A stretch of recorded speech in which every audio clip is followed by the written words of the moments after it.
محمد مسعود وسعد محمد اللي سودوي بسم الله.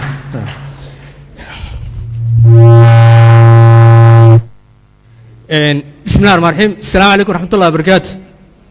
جيجا صباح ونكسن.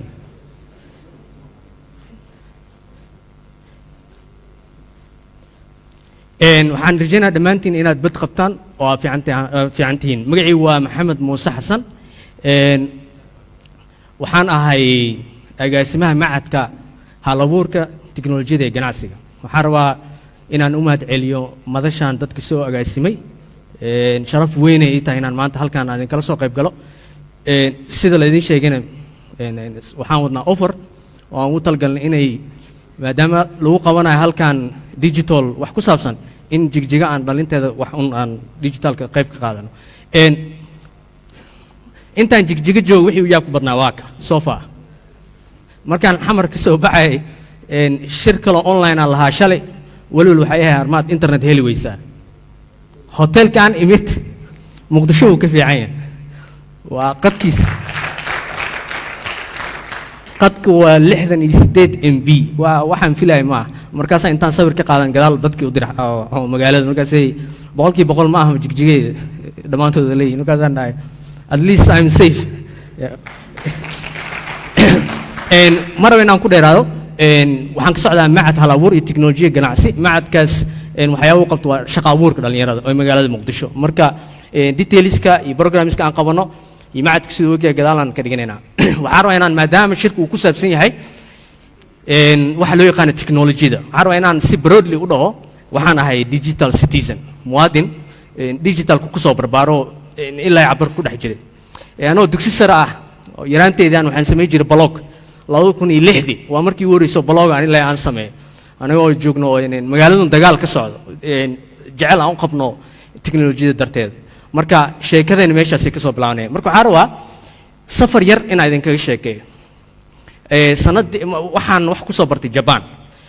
waxyaabaha marka intaan Japan joogo aadkaan ugu soo helan rabay inay dadkayguna bartaan waxay ahayd topic-yadan design thinking, lean startup, effectual entrepreneurship iyo agile development. markaan soo noqday waxaan rabay marka waxaas inaan sameeyno. challenge weyn na qabsadaa marka wuxuu noqday human capital tiro badan oo waxaan yaqaanaan wayne. dhowr qof oon badnayn unbaa wixii nala fahansan. waxaan isdinir marka maxaa la sameyn karaa. experts banaanka inaad ka keentan waa fahmi kartaan oo muqdisho waa qaali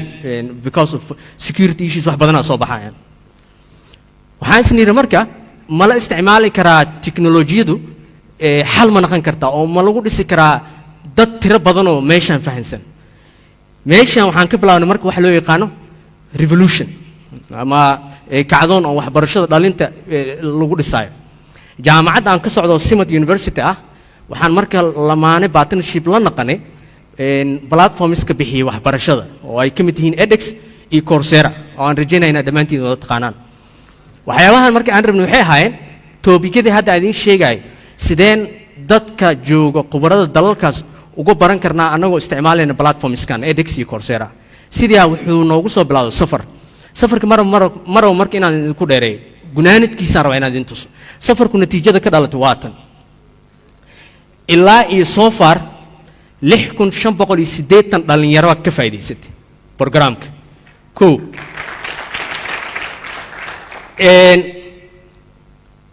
waxyaabo qaar oo dadku qaar hataa ay la yaabi karaan waxaa ka mid ah dhalinta hadda eedeymo la jeedi waxaa ka mid ah dhalinta Soomaaliyeed internetku uguma faa'iideystaan waxbarashada laakiin partnershipskaas iyo waxyaabahaas aan dhisnay waxay keeneen 10,000 saac ka badan inay dhalintu ku bixiyaan inay wax ka bartaan platformskaas iyadoo marka ay yihiin inay uun isku dhisaan maxay laga faa'iido gadaalan ka sheegi doonaa laakiin 10,000 saac waxa suurtagashay in la isticmaalo platformska aan sheegnay. waxaa kaloo iyadana xusid mudan cashiraha hadii loo xisaabo qof kasta oo hal cashir qaato hadii la xisaabo 15,000 waa dhaafnay 15,000 cashir ay dadku ka qaateen online iyadoo la isticmaalayo xiriirada hadda aan idin sheegay. shahaado iyo qaadasho haday tahayna ilaa 1,500 hadda ku dhownahay. waxaan rabaa meesha inaan xuso ciladaha online education dadku ay kala kulmaan waa laba shay. kow organized ma aha oo wixii ay rabaan si toos ah isugu xiran ma heli karaan. labo lacag bixin ay imaanayso. partnershipskan waxyaabuhu sahlay waxa waa marka inaysan lacag challenge noqon oo annaga aan cover gareyno sponsorship aan noqono dhalinta marka waxaan fiirinaynaa haddii bal lacagta laga cover gareeyo waxaan ma awood ma u yeelan doona inay bartaan meesha natiijada aan kala kulmaynana waa kana waxaa marka farxad gaar ah noo ah in hataa ay nala soo xiriireen qolada Coursera iyo edX ayagoo la yaaban in dhalin ku nool dal Soomaaliya la yiraahdo ee Coursera inta qaataan ay dhamay karaan shahaado qaadan karaan those were like the biggest achievements kan alla kulani so far Coursera dhalinta ma ku qanacsan yihiin so far waa rating waa kaas waxaan rabaa marka kadib markaan aragnay inay sheekadu sidaas u socoto waxaan ka fikirnay sidee waxaan scale up loogu sameyn karaa oo ilaa iyo tirada loo badin karaa hadda ilaa iyo national aragna inaan u gudubno laakiin kordhintu aan waxaan isniri maxaa la sameyn karaa waxaan tijaabinay jaamacadda marka iyadoo aan isticmaalayno maxaa la sameyn karaa waxaan sameynay kuliyadaha ardayda dhigto tusaale faculty of computing dad baa dhigto kuwa waxay dhigtaan medicine waxaas ma la sameyn karaa integration curriculumka online courses ma lagu sameyn karaa oo ardayga ma la iskugu dari karaa waxbarashadii caadiga ahayd si quality-geeda loo kordhiyay midka online ma lagu kabi karaa deetana kadib ardayga waxbarashada soo baxaya qofku ma noqon karaa qof tayo leh waxaan ku tijaabin mar kuliyadda computing ee jaamacadda Simad waxaa noo horgashay ardaydu inay koorsadii qaataan isla qaataan group ahaan isula shaqeeyaan maadada markaas ayaga xiiseynayaan sida ay ku bartaan way shaqeysay waxaa hadana kadib aan is weydiinay haddii bal ka warama cilmiga software marka laga soo tago midka haadka ah ee dalalku ay ku hormaraan teknolojiyada ma looga faa'iideysan karaa oo ay ka mid yihiin engineeringka ama kala caafimaadka waxaan tijaabinay kuliyadda faculty of medicine waxyaabaha aan ku aragnay waxay ahayd xilli covid-19 maadaama lagu jiro cilmiga covid-kuna waxyaabaha aadka dhibaatada ugu haya ay ka mid tahay wax loo yaqaan disinformation misinformation cilmi ardaydu ma la bari karaa kuwa ugu dambeeyay soo kordhay sababtoo ah waxani waa masiibo hadda taagan dadkuna ma hayaan cilmi sax ah cilmiga saxda ahna dalal tiro kooban buu ka yimaadaa kuwaas ma laga bar karaa koorsooyina marka ardayda siina ay ka barnaayeen jaamacadaha ugu waaweyn Mareykanka ay ka mid tahay Johns Hopkins University oo marka ugu horeysa markii laga hadlayo arrimaha caafimaadka ardayda marka waxaa noo sahashay in ay bartaan cilmiga la xiriira covid-19 ay shahaadooyin verified aan asaas ku qaataan maxaa marka meesha ay ka saaciday waxay ka saaciday muqdisho hadda waxay ku jirtaa the second wave of covid-19 kii hore practices-keena siduu ahaa hadda ma shaqeynayaan waxaa ka mid ah daawooyinka la siiyo kale oo markuu say first wave-ka u ahaa daawooyin la isticmaali jiray oo hadda la ogaa adduunku inaysan effective ahayn ardaydu marka waxaas ay soo barteen isla markii waxay ku apply gareeyeen teaching hospitalku ay jaamacaddu leedahay oo Dr. Smith Hospital la yiraahdo marka waxaasaan noo suurtagashay aragnay in wuxuu tayada la isticmaali karo online education laguna kordhi karo tayada jaamacadaha waxaa marka jaamacaddu hadda ay samaysaa in u wada guureysaa in activities wixii la dhihi jiray loo bedelo online education oo ardayga maado kastuu qaadanayo 70% dhibceedu waa waxa macalinku uu ku baro 30% kala soo harase online course verified oo la xiriirta takhasuskooda waa inay keentaa marka ardayga semester kasta waa inuu dhowr maado oo verified ah qaataa muddo 4 sano markuu nala joogo markuu xarabna inuu ardaygaasi yahay arday tayo leh aad u tababaran luqadda exposure fiican helay hadduu master u baxana aan shock u dhacayn sababtoo ah macallin oo shisheeye ah oo always uu arki jiro wax kale ka baran jiray marka meeshaasay bahashu ay nala joogtay waxaa marka laga soo tago marka inay tiradaas dad aan gaarnay daatada aan haysanay dadkii aan wax barnaan aan fiirinay maxaan ku soo kornay dhalintii skill maxaa macadku waxyaabaha xoog aan saarnax waa shakhsiyadda qofku waa inuu xirfad ahaan u hormaraa shalayna furitaanka maxamed cumar ka dhawaajiyo qofku waxyaabaha saddexdii shay ugu muhiimsan waxa waa xirfadda waa haddana bashiir too sheegaya waa oo qofku hadduu isku tashto xirfad leeyahay waxbuu gaari karaa waxaan fiirinay marka xirfadaha ardayda aan ku soo kordhin say u ekaan karaan maxay yihiin haddaa u fiirsatid waxbarista aan barnay ardaydu waxaan u kala qaadaynaa 3 meel area waxaan focus ka saarnaa anaga data science waxaan kaloo focus saarnaa computer science iyo waxaan kaloo focus ka saarnaa business ardayda barto ardayda waxaa sharafna marka in qaarkood aan ka soo qaadnay ayagoo area-da aan fahansaneyn koorsooyinkii anaga naga qaateen darteed levelka ay soo gaareen waa beginner kuwa markii hore fahansanaana markay nagu soo biireen cilmiga ay naga qaateen waxay u sii gudbeen ilaa iyo intermediate waxaan anaga noogu jirin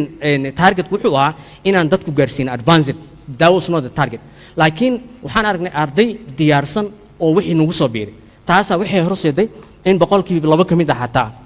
ee ardaydu cilmiga ay barteen uu gaar ilaa heer advanced ah why advanced kan muhiim u yahay ana hadda slide kale ku tusi doonaa it's very important in qofku cilmiga marar qaar waa inuu wax soo kordhin heer ah uu ku gaarsiin karaa inaad barato cilmi ku kordho gaarto heer ah wax soo kordhin karto heerkaas marka waxyaabaha levelka waa ee qofku lagu cabiri karo hadda u fiirsan marka ardayda maxaa inta badan barnay waxa ahaayeen marka business ka fiirsid critical thinking kay si fiican u barteen data analysis kay barteen project management kay barteen market research waxa loo yaqaan the same goes with computer science python programming c programming html css waxyaabihi aad taqaaniin oo dhan aan access u siinay iyadoo high quality ah ee jaamacadda adduunka yihiin costing anaga ka bixinayno ay verified kisaas ku qaadanayaan koorsooyinka caadiga ardaydu barteen oo aan dashboardka ka arki karno levelkooda xirfadooda aad u kordhay koorsooyinkaana ka mid ah oo qayb kasta leh waxaan marka wax muhiim aan ka hadlo oo ah waxa aad baranayso waa inaa ogaataa goormay inay wax soo kordhiyaan ku gaarsiin karaan waxaa la rabaa marka inaad isticmaashid benchmark adduunku waxaa la lahaa 4 level oo cilmigu maraa ama inaad taagan tahay heer loo yaqaano laagin oo aad dadka ka dambayso ama inaad joogto heer loo yaqaano emerging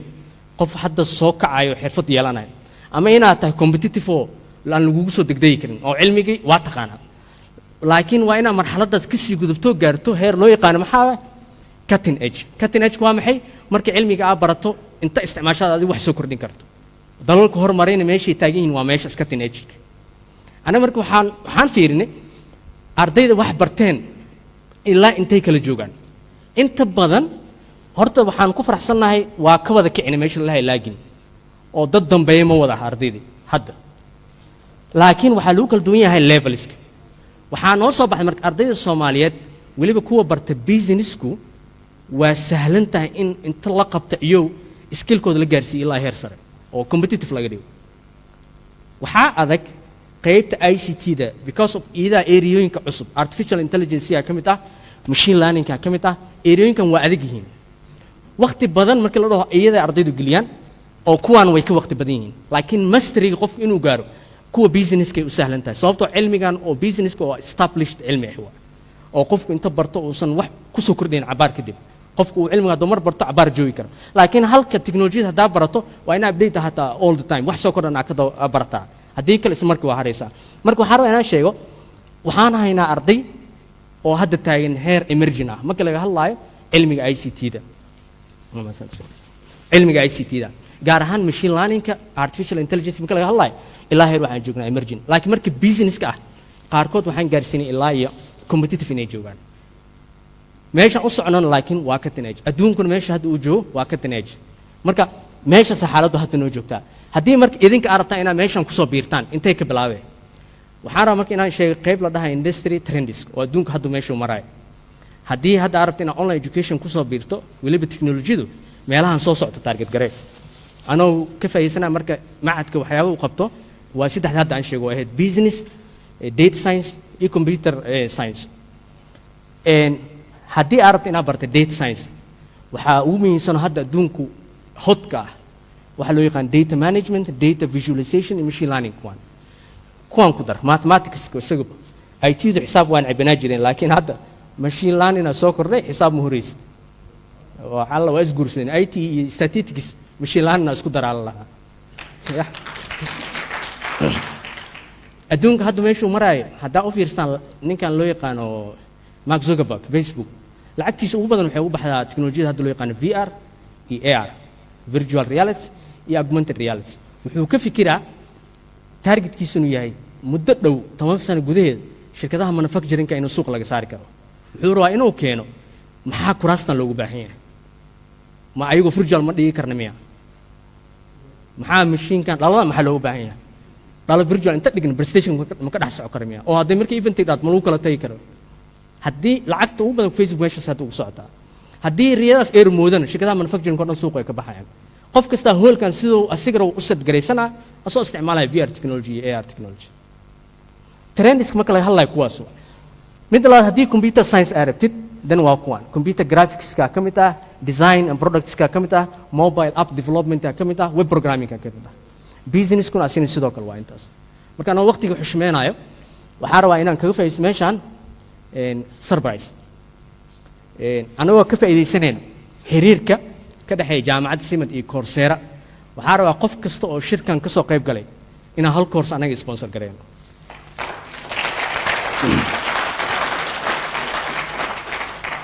waa sacbinaysaan laakiin waa idin challenge idinku taagan waay sababtoo lacag idinka bixinayna inaad dhamaysiin waay haddii kale waxaa hoos u ridaysaan graafkii noo socdo oo ay dadka kaga yaabineen marka dhalintii muqdisho waa soo aragnay dhalintii jigjigaan challenge u dhaafeena waxaan rabaa cabdisalaan iyo tiimka maxamed cumar iyo inay follow up gareeyaan dadka maanta fursaddan ka faa'iidaysto dhammeeyo waxaan marka anaga ballan qaadaynaa inay u sii socto qof kastoo mar dhammeeyo waa loo sii deynaa kulama aad dhammayso waa lagu sii deynaa laakiin dee hal xab kugu taagan tahay wax ma kugu darsamayaan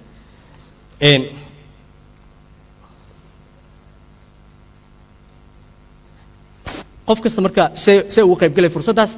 haddii mobilka hadda internet kugu xiran yahay QR code-ka saar isla markii form ku soo bixi doono formkaas magacaada emailkaada hadda noo soo geli xaggan fadhiisana isla hadda koorsooyinku waa la idiin soo deynaa haddii mobilku uusan internet kugu xirneen linkigaas isticmaal bit.ly/sys2021 linkigaas haddii kalena sawir ka qaado hadhow linkii gal forma kuu soo bixi doono formkaas magacaada emailkaada noo soo geli koorsaan email kuu soo dhici doono oo ku dhahaya jaamacadda simad waxay kugu casuumaysaa inaad wax ka barato Coursera lacag kastoo koorsada aragtid marka ka baro haddaa digital marketing jeceshahay Facebook koorsooyinkiisa lacagta ka baro haddaa Google rabtid ka baro everything hal koorsa laakiin eligible u tahay ilaa aad ka dhamayso marka haddii aadan Coursera aadan aqoon u lahayn ama kale aadan aqoon ku lahayn coursera.com gal dan kadib ciwaan ka samayso godkaas dheer waxaa jecesha inaad barato ku qor 5,000 oo koorsa ku jirto koorsadaas qaado verify certificate saas ku qaado waa maasantiin presentationkii meeshaas aan ku soo gabagabeeyay